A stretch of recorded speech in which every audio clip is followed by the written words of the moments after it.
Ibrahim Traoré faced a racist judge, and what he said changed the room. The autumn wind scattered amber leaves across the steps of the E. Barrett Prettyman Federal Courthouse in Washington, D.C., as Captain Ibrahim Traoré adjusted his military. His expression remained composed, but his eyes revealed the weight of responsibility he carried, not just for himself, but for the 21 million citizens of Burkina Faso watching from afar. "Remember, Captain," his legal counsel Aminata Diallo whispered as they approached the security checkpoint, "Judge Harrington has a reputation. 15 years on the bench, and he's never once ruled favorably in cases involving African political figures." Ibrahim nodded slightly. "I've faced worse than a man in robes, Aminata." At 34, Captain Traoré was the youngest head of state. In Africa, thrust into leadership during one of the most violent periods in his country's history. The U.S. sanctions hearing today wasn't even supposed to include his testimony, but Ibrahim had insisted on appearing personally when the subpoena came through diplomatic channels. "They want to judge us without seeing our faces," he had told his advisors in Ouagadougou. "I will not allow that." Inside, the courtroom filled quickly. Second row left, representatives from the State Department, straight-backed and expressionless. Third row center, journalists from major outlets, pens poised, and scattered throughout, faces Ibrahim recognized from briefing dossiers, human rights observers, think tank analysts, and diplomatic staff from Mali, Niger, and other Sahelian nations facing similar sanctions. And then, entering just as the bailiff called the room to order, Reverend Al Sharpton, accompanied by two younger civil rights attorneys. Their presence caused a ripple of whispers. The Reverend had publicly requested permission to attend as a moral observer after criticizing the sanctions as selective justice with suspicious timing. Judge Carlton Harrington entered, his silver hair contrasting sharply with his dark robe.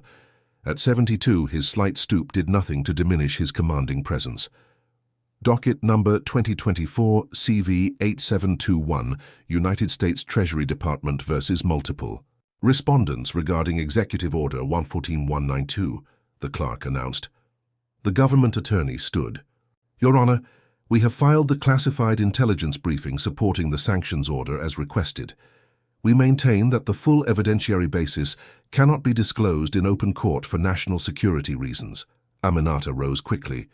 "Your Honor, we object. If Captain Traoré is to respond to allegations, he must know the full scope." Judge Harrington cut her off with a wave. "Ms. Diallo, we've been through this in chambers. The court has reviewed the classified materials and finds them sufficient to proceed."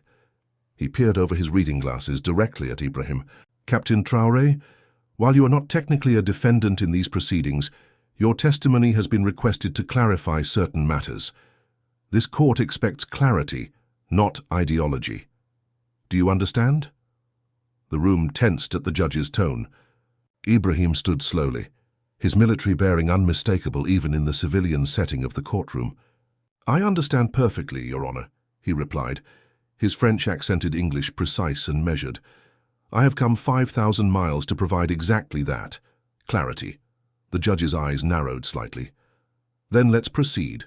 The government attorney paced methodically before the witness stand where Captain Traoré now sat. Through the tall windows, dark clouds had gathered, casting the courtroom in premature shadow. "Captain Traoré, is it not true that since your coup d'etat in September 2022, over 300 political opponents have been detained without trial?" Ibrahim's expression remained unchanged. "That figure is incorrect.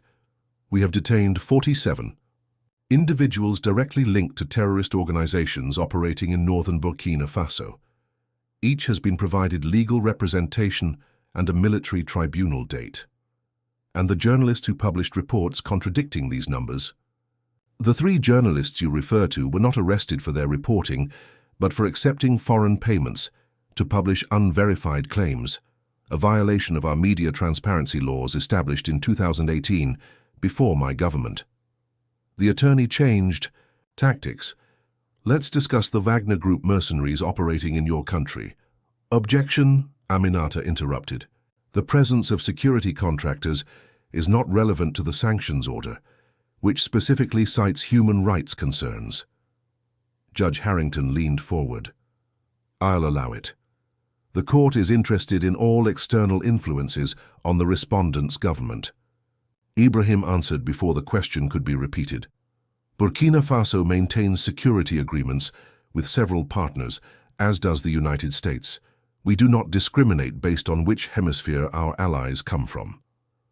A murmur rippled through the audience. "Captain," the judge interjected, his tone sharpening, "you will restrict your answers to the questions asked. This is not a platform for political statements." Ibrahim met the judge's eyes directly. "With respect, Your Honor, there is no answer I can give about my country's security that is not political. When an American judge asks an African leader about his choices, the question itself is political." The government attorney pressed on. "Captain Traoré, the sanctions order cites specific incidents in Djibo province where civilians were. May I see these specific allegations?" Ibrahim interrupted. The attorney glanced at the judge. "They're contained in the classified briefing, Your Honor." Judge Harrington's patience visibly thinned. "Captain Traoré, you are trying my patience. Answer the questions as presented, or I will hold you in contempt." It was at this moment that Ibrahim's demeanor subtly shifted. He straightened in his chair, his eyes now holding not just composure, but a quiet intensity. "Your Honor," he said, each word deliberate, "I cannot defend against shadows. If this court wishes to judge Burkina Faso, at least grant us the dignity of knowing the accusations." In the gallery, Reverend Sharpton leaned forward, watching closely as Judge Harrington's complexion darkened. "Captain Traoré," the judge said, "you are not here to challenge this court's procedures. The United States government has determined that certain actions by your regime warrant sanctions. Your testimony is merely courtesy, not necessity." A heavy silence fell over the courtroom. The court reporter's fingers hovered over her keyboard. Even the government attorney seemed unsure how to proceed. Ibrahim's voice, when it finally came, was soft but carried to every corner of the room. "Is that what you truly believe, Your Honor? That my country's fate is a courtesy?" Rain now lashed against the courtroom windows, the afternoon storm arriving in full force. The light seemed to dim momentarily as thunder rolled outside. Ibrahim Traoré stood before taking his next breath, a breach of protocol that caused the bailiff to step forward until Judge Harrington raised a hand to stop him. "If I may address the court properly," Ibrahim said, "not as a request but as a statement." The judge hesitated, then nodded once. "I would like to invoke the words of Thomas Sankara, who led my country before his assassination in 1987. He said, 'You cannot carry out fundamental change without a certain amount of madness.'" Ibrahim paused, his gaze sweeping across the courtroom. "What appears as madness to those who benefit from the old order often is the only sanity available to those suffering under it." In the gallery, a young State Department official frantically typed notes on his tablet. Reverend Sharpton nodded, almost imperceptibly. "Burkina Faso means land of upright people," Ibrahim continued. "Before I became its leader, I watched 8,000 of my people murdered by extremists. I saw villages emptied, children orphaned. Over 2 million internally displaced in a country of 21 million. He reached into his jacket and removed a small leather folder, opening it to reveal photographs. "Your Honor, these are not classified. These are from Solon Village, June 2021. 160 civilians killed in a single night while international forces stood by. This was before I took power." Judge Harrington's expression remained stern, but his eyes moved to the photographs. "For decades we have been told to trust Western institutions, to follow prescribed democratic timelines, regardless of our security situation. Meanwhile, arms flow into our region from the same nations, criticizing our methods of self-defense." Ibrahim turned slightly to face the government attorney. "You mentioned Djibo. Did your classified briefing include the fact that French forces withdrew from that region without notice in 2022, leaving civilians unprotected? Or that 3 weeks before my government took power, 62 women and children were massacred there, Captain?" the judge began. "I am not your enemy," Ibrahim said quietly, turning back to face Judge Harrington directly. "I am your mirror. You fear what I represent, not what I've done. a black man who does not beg. The courtroom fell completely silent. Even the court reporter's fingers stilled. On the night of September 30th, 2022, I took power because the alternative was to watch my country bleed to death. I was 34 years old. I did not want power. I wanted survival for my people, for my nation. He reached into his folder again and placed several documents on the witness stand. These are United Nations security briefings from 2022 and 2023. Public documents. These are Amnesty International reports from the same period. And this, he held up a final paper, is a U.S. diplomatic cable declassified last month in which your own embassy in Ouagadougou reported that our counter-terrorism operations had resulted in a 40% reduction in civilian casualties. Judge Harrington's face had grown increasingly flushed, but he remained silent. Your sanctions do not protect human rights. They punish African self-determination. They starve the same children you claim to defend. Ibrahim's voice remained measured, never rising. They are not based on justice, but on a world order that requires our submission. A juror in the front row wiped away a tear. A journalist accidentally dropped her pen, the sound unnaturally loud in the hushed room. I do not ask for your approval, Your Honor. I ask only for the same standard you would apply to any nation facing existential threat. Judge us not by ideals you yourself abandon when facing far lesser dangers. As Ibrahim finished speaking, someone in the back of the courtroom began to applaud, quickly joined by others, until Judge Harrington's gavel cracked against his bench. Order! This is a federal courtroom, not a theater. But even as silence returned, something in the room had irreversibly changed. As Captain Ibrahim Traoré stepped down from the witness stand, Judge Carlton Harrington called for a 30-minute recess. The packed courtroom buzzed with hushed conversations as the judge disappeared through the door behind his bench. In the hallway outside, journalists clustered around their phones, filing rapid updates. Congressional aides made hurried calls.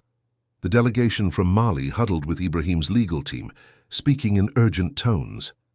Ibrahim himself stood alone by a tall window, watching the rain sweep across the National Mall in the distance.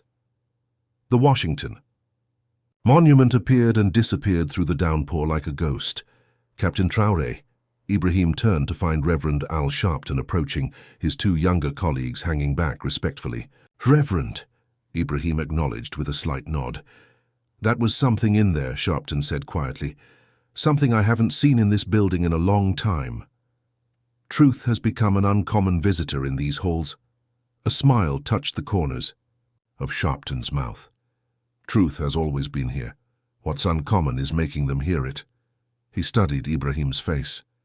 You know they're going to try to discredit everything you said.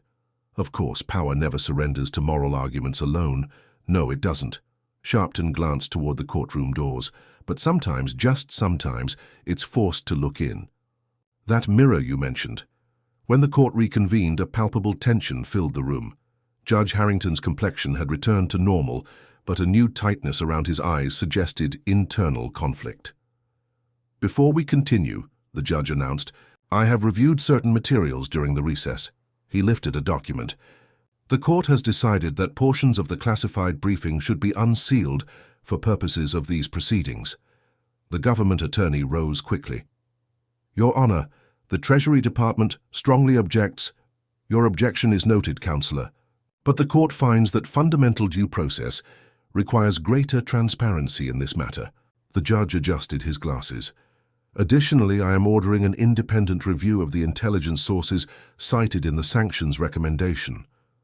Murmurs spread through the courtroom. Your Honor, the government attorney pressed, this is highly irregular. So is much of what I've heard today, Judge Harrington replied, the first hint of uncertainty in his voice. This court will not be party to proceedings that cannot withstand public scrutiny.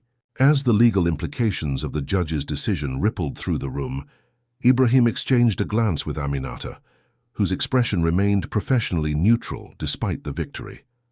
The proceedings continued for another hour, with technical arguments about jurisdiction and standard of review, but the atmosphere had fundamentally shifted. What had begun as a pro forma hearing had transformed into something more searching, more uncomfortable for all involved. As the session finally adjourned, with a follow-up hearing scheduled for the following month, people rose slowly, as if awakening from a shared dream or nightmare. Ibrahim gathered his documents as journalists pressed forward, held back by the bailiff. Judge Harrington had already disappeared through his chamber door. As Ibrahim moved toward the exit, Reverend Sharpton stepped into his path one final time. In full view of the assembled press, he extended his hand. Ibrahim took it without hesitation. "That wasn't a testimony," Sharpton said, his voice carrying just far enough for nearby reporters to catch. "That was a reckoning." Outside, the storm had passed. Late afternoon sunlight broke through scattered clouds, illuminating the wet streets of Washington. As Ibrahim descended the courthouse steps, cameras flashed and reporters called questions. But, beyond the immediate media frenzy, something more significant had occurred. In a system designed to process rather than listen, a voice had refused to be procedurally silenced. In a city accustomed to power speaking its truth regardless of facts, truth had momentarily spoken to power. Whether justice was finally listening or simply silenced by the force of truth remained to be seen. But for one autumn afternoon in Washington, the usual order of things had been disrupted. Ibrahim paused at the bottom of the steps, looking back at the imposing structure of the courthouse. Tomorrow would bring new challenges, new attempts to discredit his words, new diplomatic pressures. The sanctions might remain, the policies unchanged, but something had shifted nonetheless. Sometimes, victory is not measured in policy changes, but in moments when the powerful are forced to confront their contradictions. Sometimes speaking truth is its own success. As Ibrahim slid into the back seat of the diplomatic vehicle waiting at the curb, he thought of the village elders in Jibo who had blessed his journey to America. "Bring our voice," they had said, "not our desperation." That much, at least, he had done.